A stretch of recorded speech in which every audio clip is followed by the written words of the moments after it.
ඉතින් කොහොමද යාළුවනේ ඔයා බලනවා ඇති අද අයන් එකක් තියාගෙන මම මොකද්ද කරන්න යන්නේ කියලා. ඉතින් රයිස් කුකර් එකේ කරන වැරදි 8ක් ගැන මම සාකච්ඡා කිරීම කරා කලින් වීඩියෝ එකකදී. ඉතින් ඒකට හොඳ ප්‍රතිචාර තිබ්බා. ඉතින් views ගොඩක් ඇවිල්ලා තිබ්බා. ඉතින් මට හිතුණා මේ අයන් එක පාවිච්චි කරන ඔයාට හැම ගෙදරකම තියෙනවනේ අයන් එක. ඒ අයන් එක පාවිච්චි කරන ඔයා කරන වැරදි කීපයක් ගැන මේ වීඩියෝ එක තුලින් කතා කරන්න. මොකද ඔයාට පේනවා ඇති මෙන්න මේ අයන් එක දැක්කන් පස්සේ ගොඩක් වැරදි කරන හින්දා තමයි මේ අයන් එක මෙහෙම වෙලා තියෙන්නේ. ඉතින් මං අද කියලා දෙනවා මේ වීඩියෝ එක තුලින් මේ අයන් එක පාවිච්චි කරන ඔයා කරන වැරදි කීපයක් ගැන. ඉතින් මුලින්ම පළවෙනි එක ගැන අපි කතා කරනකොට මුලින්ම කරන වැරද්ද තමයි ඔයා කරන්ට් එකට ගහපු ගමන්ම මෙන්න මේක අයන් කරන්න ගන්නවා. මේක අයන් කරන්න ගත්තන් පස්සේ වෙන වැඩේ මං කියන්නම්. මෙන්න මේක තමයි පළවෙනි බරපතල කාරණාව. මේ බලන්න මෙන්න මෙහෙම වෙන්නේ ඉස්සල්ලාම කරන්ට් එකට ගහපු ගමන් අයන් කරන කෙනෙක්ගේ අයන් එකක් මෙන්න මේ විදිහට දකින්න පුළුවන් අනිවාර්යයෙන්ම. මොකද මේකේ වෙන්න අයන් එක ඉස්සල්ලාම ගහපු ගමන් ගොඩාක් රත් වෙනවා. ගොඩක් රත් වෙනකොට ඔයා මේක අයන් කරනවා කියන්නේ මේක රත් වීම වැඩි හින්දා අනිවාර්යයෙන්ම ඇඳුම ඇලෙන්න පුළුවන්. එතකොට ඒ ඇඳුම් ඇලෙන්න එක වළක්වන්න පුළුවන් ඉස්සල්ලා කරන්ට් එකට ගහලා මේක එක සැරයක් ඕෆ් වෙනකල් තියන්න. ඕෆ් වෙනකල් තිබ්බන් පස්සේ මේ ගැටලුවට විසඳුම අනිවාර්යයෙන්ම හම්බ වෙනවා ඔයාට. ඊට අමතරව අංක දෙක විදිහට අපිට කතා කරන්න පුළුවන්. මෙන්න මේ ඔයාට පුළුවන් ඕන හීට් එකක් තෝරගන්න. ඔයා පාවිච්චි කරන රෙදි වර්ගය අනුව මේකේ හීට් එක ඇඩ්ජස්ට් කරගන්න පුළුවන්. එතකොට මේ හීට් එක ඇඩ්ජස්ට් කරන එක හරියාකාරව සිද්ධ වෙන්නේ නැත්නම් ඒක අනිවාර්යෙන් මාරු කරගන්න ඕනේ. මොකද ඔයා දිගින් දිගටම මේක මේ විදිහට පාවිච්චි කරනවා කියන්නේ ඔයාගේ අයන් එකට ඒක ලොකු ඩැමේජ් එකක් වෙන්න පුළුවන්. ඒකේ ප්‍රධානම ප්‍රතිඵලය තමයි මෙන්න මේ වෙලා තියෙන්නේ. එතකොට අර මං කිව්ව පළවෙනි කාරණේ ඊළඟට මෙන්න මේ හරියාකාර හීට් කන්ට්‍රෝල් එක වැඩ කරන්නේ නැතුව පාවිච්චි කරාම පස්සේ තමයි මෙන්න මේක වෙන්නේ. ඉතින් මේක අයින් කරන විදිය මම වීඩියෝ එක ඉස්සරහට කියලා දෙනවා. මේක අනිවාර්යෙන් බලන්න. ඊට පස්සේ ඊළඟට කරන වැරද්ද තමයි මෙන්න මේ වයර් එක ටික කාලයක් යද්දි මෙන්න මෙහෙම ඇඹරෙනවා. මෙන්න මෙහෙම ඇඹරෙනවා. ඔයා එහෙම ඇඹරිලා තියෙද්දිනුත් තවත් පාවිච්චි කරනවා. ඉතින් ඔයාට කරන්න පුළුවන් හැමදාම මෙන්න මේ විදිහට ඇඹරිලා තියෙනවනම් මේ වයර් එක මේ විදිහට දිගෑරින්න පුළුවන්. ඒ දිගෑරියන් පස්සේ මෙන්න මේ වැරද්ද වෙන්නේ නැහැ. ඒ කියන්නේ මේ වැරද්ද වෙන්නේ නැහැ කියන්නේ මේ තැනින් තැන මේ වයර් එක කැඩෙන්න පුළුවන්. ඒ කැඩෙන එක වළක්වා ගන්න පුළුවන්. ඔයා හැමදාම අයන් කරන්න කලින් අනිවාර්යෙන් මේ වයර් එක දිගෑරගෙන පාවිච්චි කරනවා නම්. ඊට පස්සේ ඊළඟ කරන වැරද්ද තමයි මේ අයන් එක මේ වයර් එක උඩ ඔන්නෝම තියෙනවා සම්පූර්ණව රත් වෙලා තියෙද්දිනු. එතකොට එහෙම වුණාන් පස්සේ තමයි මේ වයර් එක උණු වෙලා මෙන්න මේ විදිහට ඩැමේජ් වෙන්නේ. ඉතින් මේ විදිහට ඩැමේජ් වෙච්ච වයර් එකක් තියෙනවා නම් මේක පාවිච්චි කරන්න මොකද පොඩි ළමයි ගෙදර එහෙම ඉද්දී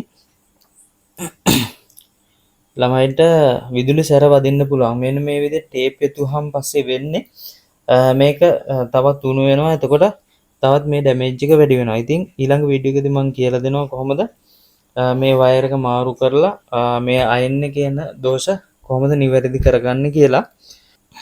ඊළඟ වැරද්ද තමයි ඔයා අයන් කරන් පස්සේ රෙද්ද අයන් කරලා රෙද්ද අනිත් පැත්ත දාද්දි මෙන්න මේ අයන් ටේබල් එකේ එනවා යකඩ ප්ලේට් එකක්. ඒ යකඩ ප්ලේට් එක මත තියන්න නැතුව මෙන්න මෙහෙම තියනවා. මෙහෙම තිබ්බන් පස්සේ ඒක ඇත්තටම අයන් එකට කරන ලොකු හානියක්. එතකොට මේ ප්ලේට් එක සවුත් වෙන්න පුළුවන් ටික කාලයක් යද්දි. එතකොට ඒ වගේ කාරණා හින්දා ඔයා අනිවාර්යෙන් මේ හොඳට තියෙන අයන් එක ඩැමේජ් කරගන්නවා.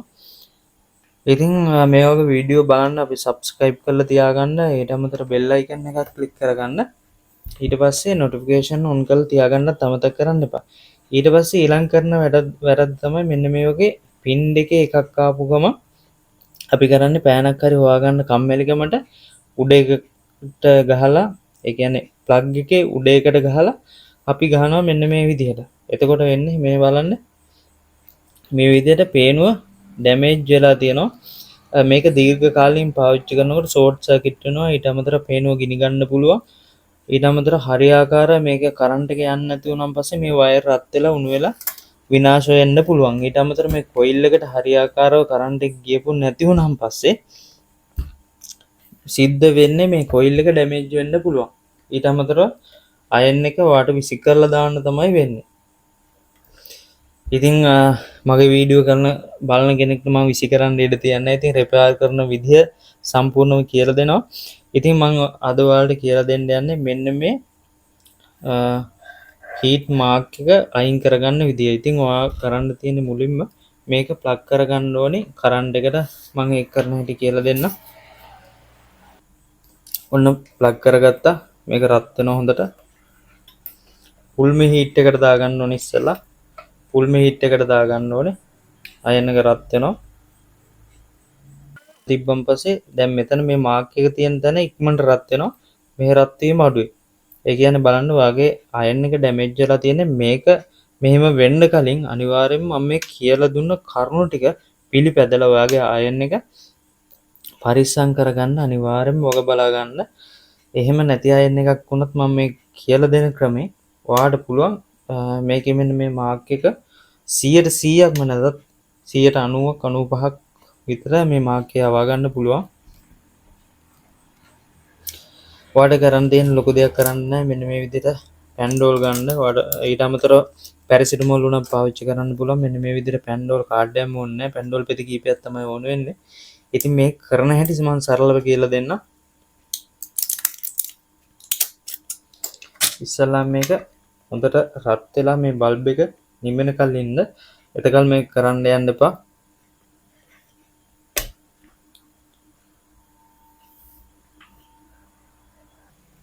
හොඳයි එහෙනම් මේ බලන්න මේකේ දුමත් එනවා. ඒ කියන්නේ මේ රෙදි ඇලිලා හොඳට උණු වෙලා තියෙන්නේ. ඉතින් එතකොට ඔයාට කරන්න තියෙන්නේ මේ පැන්ඩෝල් පෙත්ත අරන් මෙන්න මේ විදිහට අතුල්ලන්න. බලන්න.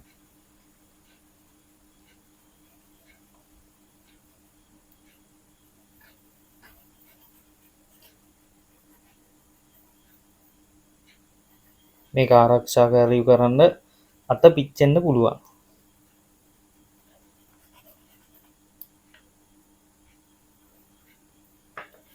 ඊට පස්සේ පරණ රෙදි කෑල්ලක් කරන් මේ විදිහට අයින් කරනවා.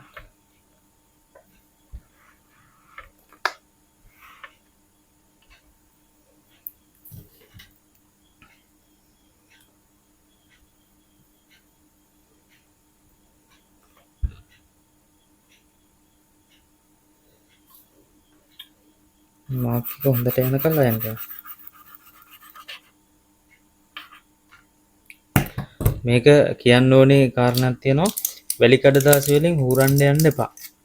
ඊට අමතරව පීතල වලින් හූරන්න යන්න එපා. එතකොට මෙන්න මේ ප්ලේට් එක ඩැමේජ් වෙනවා. ප්ලේට් එක ඩැමේජ් වුණාන් පස්සේ අයන් එකකින් වැඩක් නැති වෙනවා.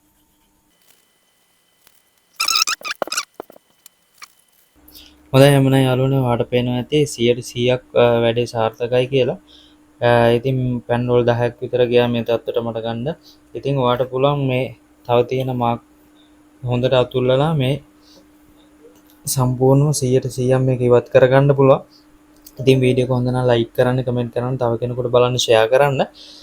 මේ වගේ වීඩියෝ ඉස්සරහට නරඹන්න අපේ subscribe කරලා තියාගන්න අමතක කරන්න එපා. මොකද මෙන්න මේ කේබල් එක මාරු කරන තැන ඉඳන් මෙන්න මේ අයන් එකේ එන්න පුළුවන් සියලුම දෝෂ ගැන මම ඊළඟ වීඩියෝ එකේදී කතා කරනවා. ඉතින් තව කෙනෙකුට බලන්න ෂෙයා කරලා තියන්න අමතක කරන්න එපා. මතක් කිරීමක් කරන්න ඕනේ WhatsApp channel එක තියෙනවා.